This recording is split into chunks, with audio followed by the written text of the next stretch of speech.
तो हुआ क्या था कि 6-7 की रात को ऑपरेशन शुरू हुआ। 6 मई और 7 जी मई। जी जी जी। 6-7 की रात को ऑपरेशन शुरू हुआ, एयर वॉर शुरू हुई। उसके बाद एक प्रेस रिलीज आई जो कि इंडियन एम्बेसी है, हमारी एम्बेसी वॉशिंगटन में, उन्होंने प्रेस रिलीज ये भेजी कि 8 मई को सुबह ही जो हमारे नेशनल सिक्योरिटी एडवाइजर हैं डोवल साहब, he got in touch with Marco Rubio America में, उनको बताने के लिए कि देखिए साहब यहाँ हो रहा है। अब जब आप किसी को कुछ बात बताएंगे तो आप चाहते हैं ऑब्वियसली कि वो दूसरी साइड से भी बात करे और रुकवाए। क्यों मैं बोल रहा हूँ ये, वो इसलिए बोल रहा हूँ क्योंकि हमारे जो रक्षा मंत्री हैं राजनाथ सिंह, उन्होंने ऑलरेडी पार्लियामेंट में बता दिया है कि हमने जब शुरू किया, हमने अपना ऑपरेशन किया और आधे घंटे के अंदर अंदर हमने पाकिस्तान से कहा कि हम सीज फायर करना चाहते हैं, तो हम तो लड़ना ही नहीं चाहते थे। तो 8 तारीख की सुबह को ये प्रेस रिलीज आ गई।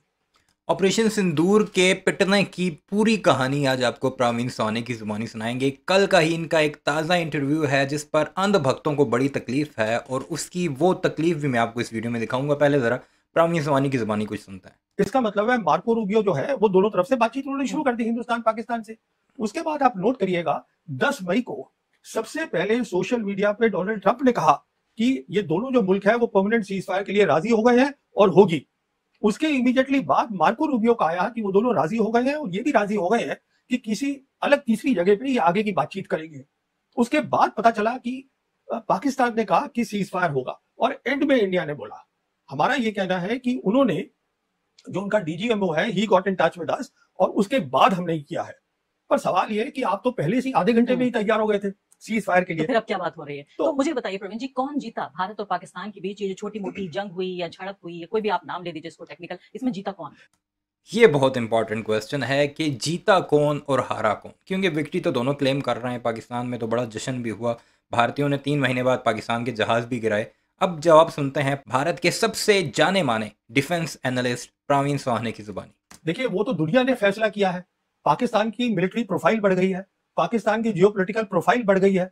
उसी के अगर ये ऑपरेशन सिंदूर नहीं होता तो पाकिस्तान और सऊदी अरेबिया का डिफेंस एग्रीमेंट नहीं होता, और ये नहीं होता तो वो डोनाल्ड ट्रंप जो फील्ड मार्शल आसिम मुनीर है उनको लंच के लिए नहीं बुलाते। वो इसलिए बुलाया क्योंकि उन्होंने कहा कि ये जो है ये हमें समझाए कि मिडिल ईस्ट में क्या होता है, ईरान क्या कर रहा है। कहने का मतलब ये है कि दुनिया ने ये तय किया है कि पाकिस्तान ने इसमें अच्छा काम किया है। तो क्या ये प्रोपेगेंडा जीता इनका या इनकी इन्होंने जंग जीती? क्या जीता, प्रोपेगेंडा या जंग? देखिए जंग तो हुई ही नहीं है, जो 4 दिन का काम हुआ है, जंग 4 दिन में खत्म नहीं हो जाएगी हिंदुस्तान। हाँ जी, देखिए सबसे इंपॉर्टेंट बात क्या होती है, वो एयर वॉर होती है।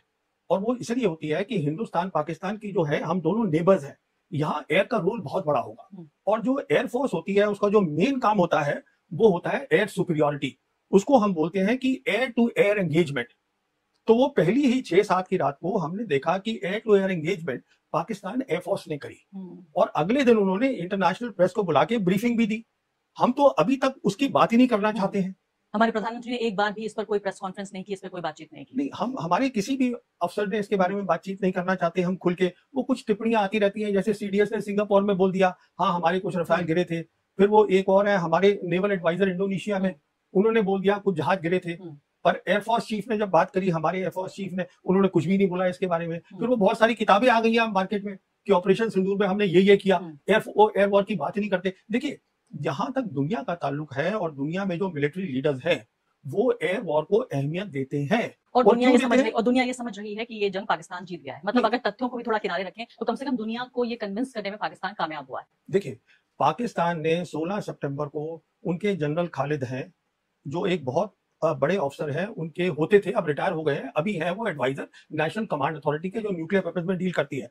जनरल खालिद ने एक प्रेस कॉन्फ्रेंस करी इस्लामाबाद में 16 सितंबर को और उसमें उन्होंने कहा कि 4 रफाल हमने गिराए हैं 6-7 की रात को और रफाल के नंबर भी दे दिए।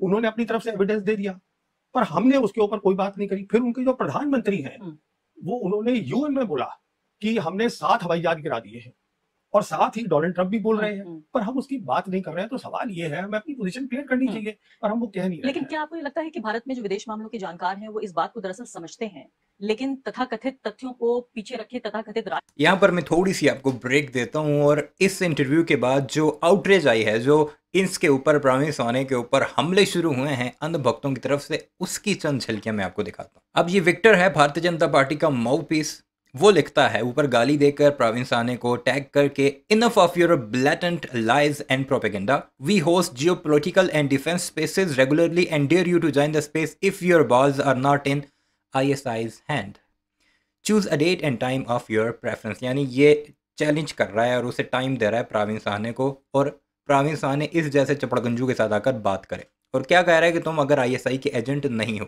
ऊपर गाली भी इसने क्या दी है आप देख सकते हैं माँ की, अबे he is an ISI stooge. एक और भारतीय जनता पार्टी का यूजर लिखता है, it's a must to evoke a certain level of social accountability apprehension in these jokers so they pass before spewing venom. Intellectual discourse is futile. They neither possess the capability nor the intention for genuine dialogue. Their object is to provoke disorder.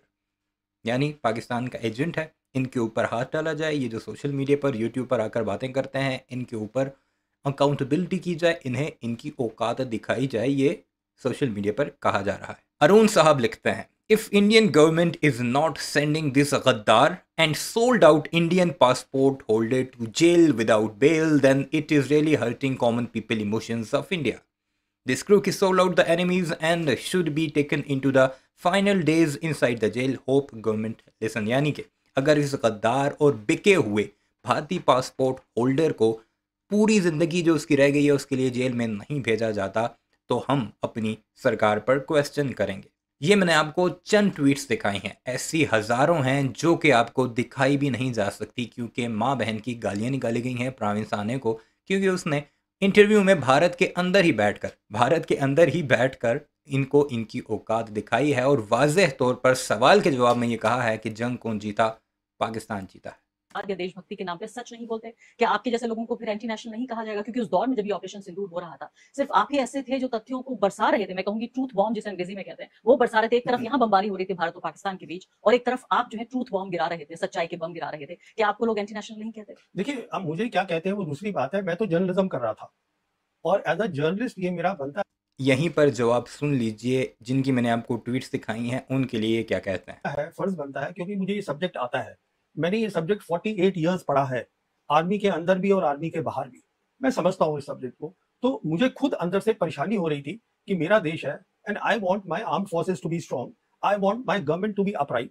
मुझे अंदर से परेशानी हो रही थी कि अगर कुछ बात हुई है आप अपना विजन तो दे दीजिए। एयर वॉर एक अलग चीज होती है, उसका क्यों अलग होती है? क्योंकि उसमें बहुत सालों की मेहनत होती है।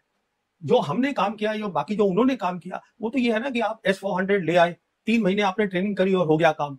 जब एयर वॉर थी और जो उन्होंने कॉन्सेप्ट बताया दुनिया को, मल्टी डोमेन ऑपरेशन, उसका मतलब है उसमें उनकी सालों की मेहनत है, वो अहमियत है उस बात की। और अहमियत इस बात की है कि एयर टू एयर वॉर ये प्राइमरी रोल है, प्राइमरी मिशन है किसी भी एयरफोर्स का, ये झुठलाया नहीं जा सकता। तो मैं तो अपनी नॉलेज से, प्रीवियस नॉलेज और एज अ जर्नलिस्ट बात कर रहा हूँ, एक फौजी के तौर पे भी और एक पत्रकार के तौर पे भी। लेकिन मुझे बताइए कि आप ये कह रहे हैं कि जब आप ये सच बोलते हैं, चाहे ये सच कड़वा ही क्यों ना हो, चाहे सरकार ये सच ना सुनना चाहती हो सकता है जनता के खेमे को भी पसंद ना आए, लेकिन आप इसलिए बोलते हैं क्योंकि आपको इस देश से प्यार है और आप ये चाहते हैं कि हमारी जो तीनों फौजें हैं वो मजबूत हों। नहीं, ये तो कहने की मुझे जरूरत भी नहीं है, ये मेरा मुल्क है, इस मुल्क में मैंने आर्म्ड फोर्सेज में नौकरी करी है, तो इसमें मुझे कोई कहने की तो बात है नहीं कि मेरा देश और मुझे प्यार है उससे। Obviously I love my country. या तो अब मुझे बताइए कि क्या इससे ये भी एक चीज एक्सपोज हो गई है कि खासकर हमारी एयरफोर्स, उसमें कमियां हैं, उसको दुरुस्त किया जाना चाहिए। हमें सबसे पहली बात तो इस बात को कबूल करना चाहिए कि हमें झटका मिला है और उसके बाद फिर हम उस कमियों को दुरुस्त करें। ऐसी कोई 3 चीजें आप बताइए जो भारत की सरकार सुनना नहीं चाहती, जो हमें एयरफोर्स में करना चाहिए। देखिए एयरफोर्स को मालूम है, एयरफोर्स के कुछ आला अफसर, रिटायर्ड अफसर मेरे से बात भी कर चुके हैं। ठीक है, जब बालाकोट हुआ था 2019 में, तो एक बड़ी कमजोरी जो देखी गई थी इंडियन एयरफोर्स की, उसको हम बोलते हैं इलेक्ट्रॉनिक वॉरफेयर, जिसमें जैमिंग कर देते हैं कम्युनिकेशंस की दूसरे एनिमी के। तो वो एक कमी थी, उन्होंने बेहतर इसका प्रदर्शन किया था, तो वो कमी आज भी दिखी है। तो समझती है एयरफोर्स? हाँ, एयरफोर्स के सब अफसर समझते हैं। दूसरा ये है कि अब जो एयर की लड़ाई है जो पाकिस्तान ने दिखाया है और जो हमने अलग भी देखी है, वो अब डॉग फाइट्स नहीं होंगी एयरफोर्स की, वो होगी जिसको हम बोलते हैं BVR, बियॉन्ड विजुअल रेंज। इसका मतलब आप कितनी दूरी से मार कर सकते हैं, जैसे कि वो क्लेम करते हैं हमने 143 किलोमीटर में जाके मार करी है, उसकी अहमियत है। तीसरी चीज स्पेस की अहमियत है, जिसमें उन्होंने बताया कि उनके पास विजिबिलिटी थी, उनको मालूम था, and because of electronic warfare उनको इलेक्ट्रॉनिक सिग्नल्स मालूम थे, वो आइडेंटिफाई कर पाए एयरक्राफ्ट को। कहने का मतलब ये एयरफोर्स सब बातें समझती है, we are a professional air force, इसमें कोई शक नहीं है, बट उसको शायद लिमिटेशंस में काम करना पड़ा, क्योंकि वो अभी रिसेंटली जो हमारे आर्मी के चीफ हैं, उन्होंने एक जगह बयान दिया है कि जो ऑपरेशन का नाम भी था वो प्राइम मिनिस्टर ने दिया था। हम्म। तो जैसे कि हमने देखा बालाकोट में भी प्राइम मिनिस्टर ने खुद बोला है कि वो क्लाउड से तो हमें फायदा हो गया। तो जब पॉलिटिकल लीडरशिप ऑपरेशनल मैटर में इन्वॉल्व हो जाती है तो एक अलग मसला कि अब ये क्लियर हो गया है कि प्रधानमंत्री ने नाम दिया था सिंदूर, क्योंकि कोई एयरफोर्स या आर्मी वाला ऐसा नाम नहीं देता, क्या नहीं, सवाल ही नहीं उठता है। तो कहने का मतलब ये है बहुत सीधा सा, 100% फायदा हुआ है पाकिस्तान को।